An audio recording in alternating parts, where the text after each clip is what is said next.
आज मैं जो आप लोगों के सामने एक कहानी सुनाने जा रहा हूँ, इस कहानी को सुन करके आप लोगों की रूह कांप जाएगी।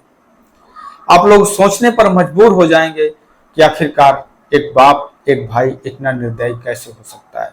दरअसल दोस्तों, एक बेटी एक दिन अपने भाई के रूम पर पहुंचती है और अपने भाई के रूम पर जैसे ही वो पहुंचती है, उसको अपने भाई के रूम पर एक ऐसी चीज दिखती है जिसको देख करके वो चौंक जाती है और थोड़ी देर के लिए उस चीज को अपने हाथों पर उठा करके देखने लगती है। और जिस समय वो उस चीज को देख रही होती है, समझने की कोशिश कर रही होती है कि आखिरकार ये है तो है क्या, ये सोच रही होती है, उसी समय उस रूम के अंदर उसके पिता और भाई आ जाते हैं और आने के बाद में उस बेटी को वो सजा देते हैं जिसे सुन करके हर किसी की रूह कांप जाएगी, हर कोई सोचने पर मजबूर हो जाएगा।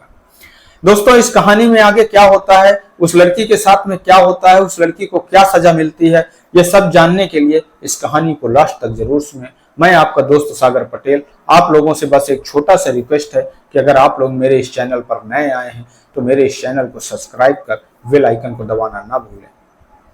और आप लोग ये वीडियो कहां से सुन रहे हैं कमेंट करके जरूर बताएं। आप लोगों को ज्यादा समय न बर्बाद करते हुए अब सीधे कहानी पर आते हैं। दरअसल दोस्तों, ये कहानी है दिल्ली शहर की।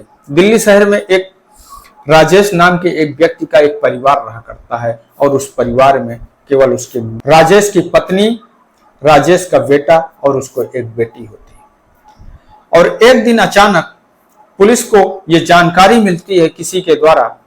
एक लड़का जा करके पुलिस में कंप्लेन लिखवाता है कि सर, एक मेरी फ्रेंड है, एक मेरी दोस्त है जिसका कई दिनों से कुछ अता पता नहीं है और वो कई दिनों से मिल नहीं रही है, और सर मैं आप लोगों से हाथ जोड़ करके विनती करता हूं कि मेरे इस दोस्त को ढूंढ दीजिए।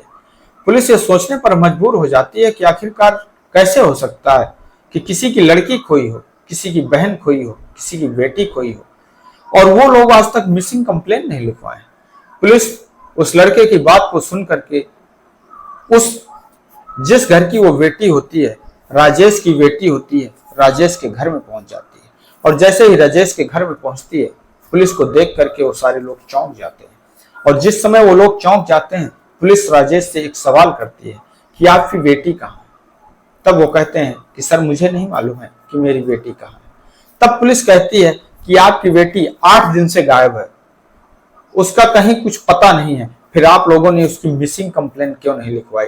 तब जो पिता होता है, जो भाई होता है, वो पुलिस को एक बात बताते हैं कि दरअसल सर, मेरी वो जो बेटी है सोनी है, उसकी उम्र लगभग 18 वर्ष है और वह अपने किसी यार के साथ में, अपने किसी दोस्त के साथ में मुंह काला करके भाग चुकी है और इस समाज में हम लोग उसकी वजह से मुंह दिखाने के लायक नहीं बचे हैं। इस वजह से हमने ये सोच लिया है कि वो मेरे लिए मर चुकी है और इसलिए हमने उसकी मिसिंग कंप्लेंट नहीं लिखवाई। पर पुलिस को इस बात को विश्वास नहीं होता और पुलिस इस केस के तह तक जाने की कोशिश करने लगती है। सोनी का दोस्त होता है, वो बार बार पुलिस से एक ही रिक्वेस्ट करता रहता है कि सर मेरे उस दोस्त को ढूंढ दीजिए। तब एक दिन जो पुलिस होती है, राज को थाने पर बुलाती है और थाने में बैठ करके राज से पूरी हकीकत जानने की कोशिश करती है कि आखिरकार आप सोनी की मुलाकात कैसे हुई और आप सोनी को कैसे जानते हैं। तब वो लड़का बताता है, जो राज होता है, वो पुलिस को एक बात बताता है कि सर मेरा एक मेडिकल स्टोर है और वहां पर अक्सर करके सोनी सामान लेने आया करती थी, पर वो कभी भी अकेले नहीं आती थी, या तो उसके पिता या तो उसका भाई हरदम उसके साथ में आते थे। सोनी देखने में सुंदर थी और सर हम देख करके उसको अपनी तरफ से प्यार करने लगते हैं और उसको चाहने लगते हैं, पर कभी भी हमको उससे बात करने का कोई मौका नहीं मिलता है। फिर एक दिन अचानक मैंने देखा कि सोनी मेरे दुकान पर अकेले आती है और उस समय हम सोनी से पूछते हैं कि आखिरकार मैम आपको क्या चाहिए, मैडम आपको क्या चाहिए। और पहली बार सर मैंने सोनी की आवाज सुनी थी और सोनी के चेहरे पर मुस्कान देखी थी। पर जिस समय हम दोनों लोग बात कर रहे होते हैं, उसी समय पीछे से सोनी का भाई आ जाता है और सोनी का भाई आता है और सोनी को डांट कर घर लिवा करके चला जाता है। उसके बाद में सर मेरी उसकी चुपचाप कभी कभी मुलाकात हो जाती थी, पर सर मैंने सोनी कुछ नहीं किया है। वो बहुत गुमसुम सी रहती थी, बहुत टेंशनाइड रहती थी। जरूर उसके साथ में कुछ ना कुछ अनहोनी हुई है, इसलिए मैं आपसे ये रिक्वेस्ट करता हूँ कि आप उसका पता लगाइए और उसको ढूंढ दीजिए। ये बात सुन करके पुलिस राजेश के घर पहुंचती है और राजेश से जानकारी करने की कोशिश करती है। दरअसल सर, बात केवल यह है कि मेरी उस लड़की का 13 साल की उम्र में किसी ने बलात्कार कर दिया था, और बलात्कार करने के बाद में वो इतनी डरी और सहमी रहने लगी थी कि हम लोगों ने कभी भी उसको अकेला छोड़ना मुनासिब नहीं समझा, और इसलिए हम लोग उससे इतना प्यार करते थे कि कोई ना कोई उसके साथ में हर वक्त होता जरूर था। पुलिस को एक चीज समझ में नहीं आती कि आखिरकार इसमें से सच्चाई कौन बोल रहा है। आखिरकार उस लड़की का दोस्त राज, या फिर उसके भाई और बहन, उसके पिता और भाई।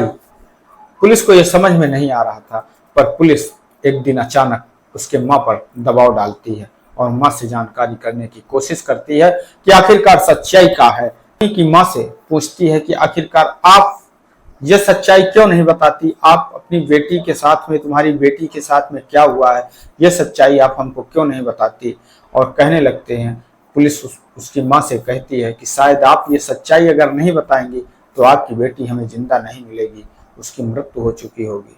क्योंकि दिन का दिन लेट होता जा रहा है। उस समय सोनी की माँ को बर्दाश्त नहीं होता और वो चीख पड़ती है, और चीख पड़ती है तो सोनी की माँ जो पुलिस को एक सच्चाई बताती है दोस्तों, वो सुन करके आप लोगों के पैरों के नीचे जमीन खिसक जाएगी।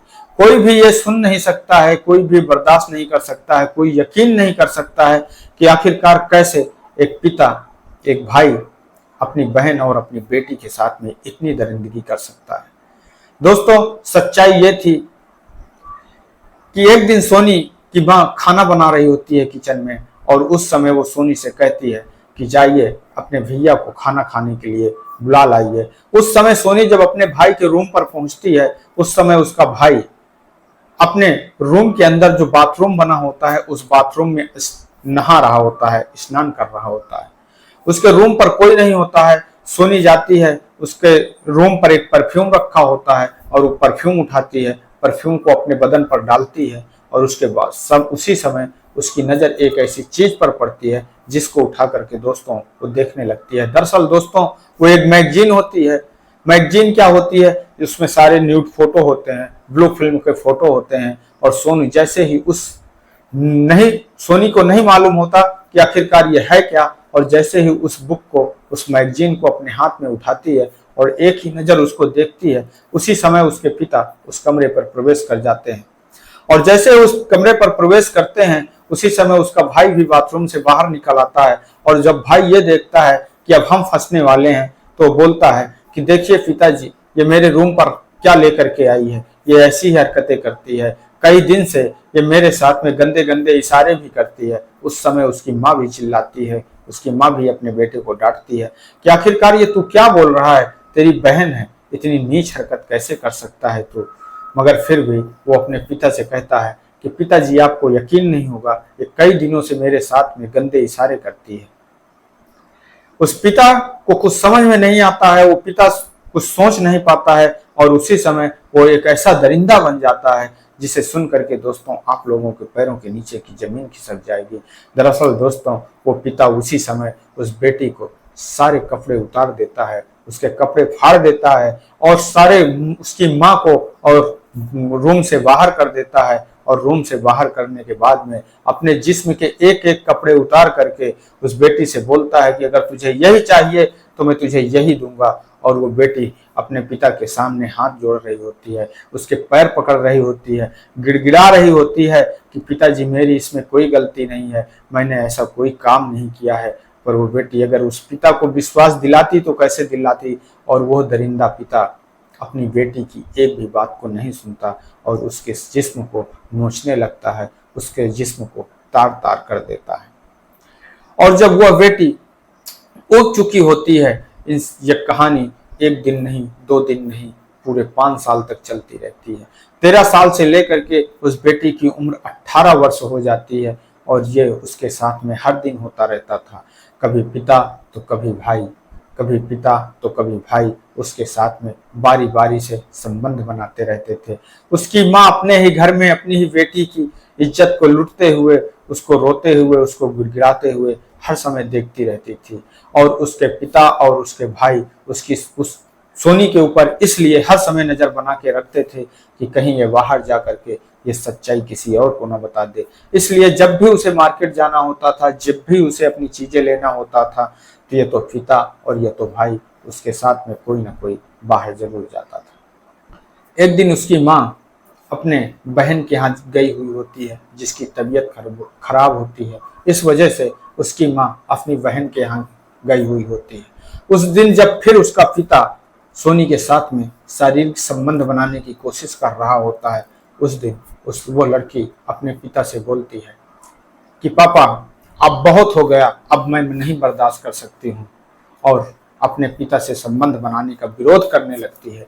उसी समय गुस्से में आकर के उसके पिता उसकी हत्या कर देते हैं, और हत्या करने के बाद में उसकी लाश को जमीन में गाड़ देते हैं। और जब उसकी माँ वापस आती है और वो पूछती है कि आखिरकार सोनी कहाँ गई है, तब वो यह बता देते हैं कि सोनी किसी के साथ भाग गई है। ये बात सुन करके उसकी माँ को भी भरोसा नहीं होता, पर वो सोचती है कि हो सकता है कि शायद भाग चुकी हो, क्योंकि वो भी बहुत डरती थी उन लोगों से, इसलिए वो उनसे बार बार सवाल नहीं कर सकती थी। पर दोस्तों, जब यह बात पुलिस को उसकी माँ बताती है, तो उसकी माँ को भी गाड़ देते हैं, मार देते हैं, और मार करके जमीन में गाड़ देते हैं। उसके बाद में पुलिस को जब यह सच्चाई पता लगती है, पुलिस उसके भाई और बाप को गिरफ्तार करके जेल भेज देती है। दोस्तों, इस कहानी को सुनाने का उद्देश्य किसी को ठेस पहुंचाना नहीं है, बस आप लोगों को सतर्क करना है, सजग करना है। आपका दोस्त सागर पटेल इन्हीं शब्दों के साथ में आप लोगों से विदा लेंगे। कल फिर एक नई कहानी के साथ में आप लोगों से मिलेंगे। तब तक के लिए जय हिंद, जय भारत।